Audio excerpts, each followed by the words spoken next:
গণমাধ্যম সংক্রান্ত বিষয়ে কেবলমাত্র তথ্য মন্ত্রণালয় অথবা তথ্যমন্ত্রীর উপরে ছেড়ে না দিয়ে মাননীয় প্রধানমন্ত্রীর যে গণমাধ্যমের স্বাধীনতা সংক্রান্ত যে প্রতিশ্রুতি সেটা বাস্তবায়ন করার জন্য সরকারের মধ্যে একটা গুরুত্বপূর্ণ নীতি নির্ধারণী ফোরাম থাকা দরকার, তথ্য মন্ত্রণালয় অথবা তথ্যমন্ত্রীকে গাইড করার জন্য। কারণ এটা কিন্তু কোনো উন্নয়নের মন্ত্রণালয় নয় যে কত বাজেট পেলাম আর সেই বাজেট সঠিকভাবে খরচ করলাম কিনা। এটা কিন্তু বেশিরভাগটাই পুরোটাই নীতি সংশ্লিষ্ট একটা মন্ত্রণালয়, যেই নীতি গণমাধ্যমকে একটা দায়িত্বশীল জায়গায় নিয়ে দাঁড় করবে। গণমাধ্যমকে যদি সেই নীতি দায়িত্বশীল জায়গায় নিতে পারে তাহলে রাষ্ট্র এবং ক্ষমতা সবসময় প্রশ্নের মুখোমুখি থাকবে।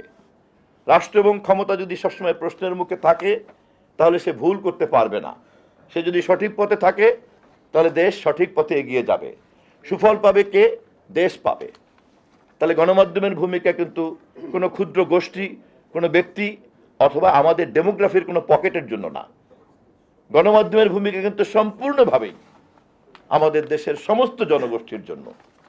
অতএব এই দায়িত্ব পালন করার ক্ষেত্রে তথ্য মন্ত্রণালয় বা মন্ত্রী অতি ক্ষুদ্র একটি অংশীদার।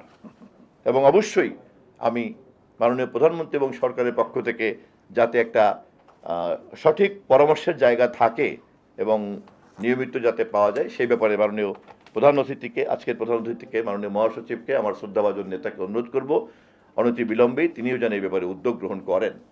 আমি গণমাধ্যমের বিশেষ করে সাংবাদিক ভাইদেরকে আমি অনুরোধ করব যে নিয়মিত যে গণমাধ্যম অথবা মূলধারার যে গণমাধ্যম অথবা সরকারের সঙ্গে সংশ্লিষ্ট প্রক্রিয়ার মধ্যে যে গণমাধ্যম, এর বাইরেও এখনকার পৃথিবীতে সিটিজেন জার্নালিজম এমনভাবে তৈরি হয়েছে যাকে আমরা অস্বীকারও করতে পারবো না আর যাকে চাইলেও আমরা নিয়ন্ত্রণ করতে পারবো না।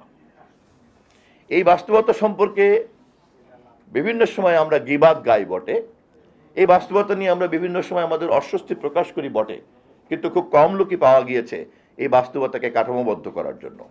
আপনারা নিশ্চয়ই জানেন গত কিছুদিন আগেও অস্ট্রেলিয়াতেও আইন পাশ হয়েছে। আপনারা নিশ্চয়ই জানেন সম্ভবত গতকাল পরশু ব্রিটিশ পার্লামেন্টে আইন পাশ হয়েছে। ইউরোপিয়ান ইউনিয়ন ইতিমধ্যেই এ ব্যাপারে খসড়া আইন করেছে। ফলে এই মুহূর্তে print media, terrestrial media, digital media এবং আপনার satellite media, web page, portal, নানান রকম মাধ্যমের মধ্যে কিন্তু আমরা জড়িত হয়ে গেছি। ইন্টারনেটের আগের পৃথিবী আর ইন্টারনেটের পরের পৃথিবীর মধ্যে কিন্তু একটা আকাশ পাতাল পার্থক্য। এর মধ্যে এক নতুন চরিত্র সভ্যতার সামনে এসে হাজির হয়েছে, তা হচ্ছে কৃত্রিম বুদ্ধিমত্তা। গণমাধ্যমের লোক হিসাবে, নীতি নির্ধারক হিসাবে, কর্মী হিসাবে এবং সাংবাদিক হিসাবে আপনারা নিশ্চয়ই যখন কথা বলবেন, চিন্তা করবেন এবং সমাধান বের করবেন, সবটাই কিন্তু মাথায় রাখতে হবে।